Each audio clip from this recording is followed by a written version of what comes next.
ദൈവവചനമേ നമോ നമഃ.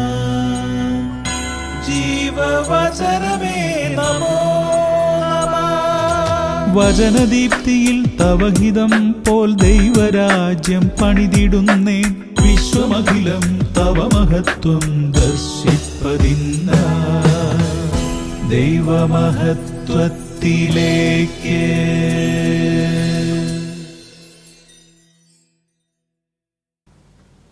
കർത്താവായ ഈശോയിൽ പ്രിയ ദൈവമക്കളെ, ദൈവമഹത്വത്തിലേക്ക് എന്ന പ്രോഗ്രാമിലേക്ക് നിങ്ങൾക്ക് സ്വാഗതം. കർത്താവ് പ്രതികാരം ചെയ്യുന്നവനും ക്രോധം നിറഞ്ഞവനുമാണ്. കർത്താവ് തൻ്റെ വൈരികളോട് പകരം വീട്ടുകയും ശത്രുക്കൾക്ക് വേണ്ടി ക്രോധം കരുതി വയ്ക്കുകയും ചെയ്യുന്നു. നാഹും 1:2. അസീറിയയുടെ തലസ്ഥാനമായിരുന്ന നിനവെ പട്ടണത്തെ ബാബിലോൺ സൈന്യം BC 612 കീഴടക്കി. ഈ സംഭവം കണ്ട പ്രവാചകൻ ദൈവം അവരുടെ അനീതി നിമിത്തം ശിക്ഷിച്ചതാണെന്ന് പറഞ്ഞു. അസീറിയക്കാർ ക്രൂരത പ്രവർത്തിക്കാൻ മടിച്ചിരുന്നില്ല. ചുറ്റുപാടുമുള്ള രാജ്യങ്ങളെ തകർത്ത് കൊള്ള ചെയ്ത് അവർ നിനിവയിലേക്ക് കൊണ്ടുപോയിരുന്നു. BC 722 അവർ ഇസ്രയേലിനെ ആക്രമിച്ച് സമരിയായെ നശിപ്പിച്ചു. അവരുടെ ഈ അക്രമ പ്രവൃത്തിയുടെ പ്രതിഫലമാണ് ബാബിലോൺ അവരെ ആക്രമിച്ചപ്പോൾ അവർക്ക് ലഭിച്ചത്. മഹാനഗരമായ നിനിവേയുടെ അഹങ്കാരത്തെ തകർത്ത ദൈവം അനീതി പ്രവർത്തിക്കുന്ന ഏത് അഹങ്കാരിയുടെയും മേൽ നിശ്ചയമായും ന്യായവിധി നടത്തും.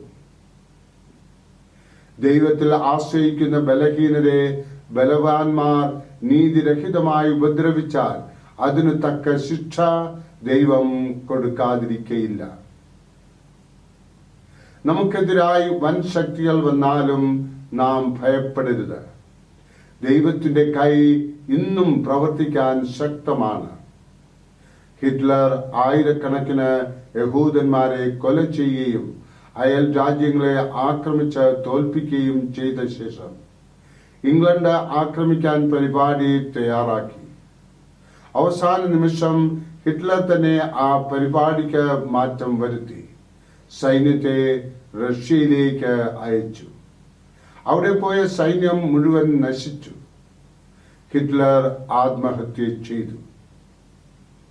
ലോകത്തെ ഭയപ്പെടുത്തിയ ഹിറ്റ്ലറിന്റെ കഴിവിനെ ഇല്ലാതാക്കിയ ദൈവം ദുഷ്ടന്മാരുടെ എല്ലാ പരിപാടികളെയും തകർക്കുവാൻ കഴിവുള്ളവനായി ഇന്നും ജീവിക്കുന്നു.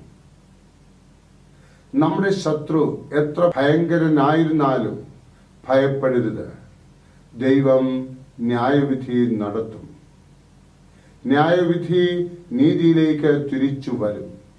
നമ്മുടെ ജീവിതം തെറ്റിലേക്ക് തിരിയാതിരിക്കാൻ സൂക്ഷിച്ചാൽ മതി. തീഷ്ണതയുള്ള ദൈവം പ്രതികാരം ചെയ്യും. നാം തന്നെ പ്രതികാരത്തിന് ഒരുങ്ങരുത്. പ്രതികാരം ദൈവത്തിന് ഉള്ളതാകുന്നു. സകലവും അറിയുന്ന ദൈവം തക്ക സമയം വരുമ്പോൾ മാത്രമേ ഇടപെടുകയുള്ളൂ. കർത്താവായ ഈശോ നമ്മളെ ഓരോരുത്തരെയും നയിക്കട്ടെ.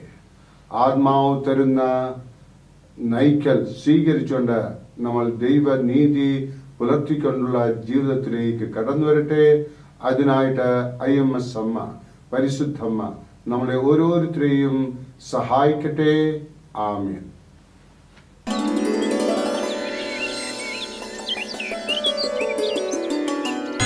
ദൈവവചനമേ നമോ നമഃ.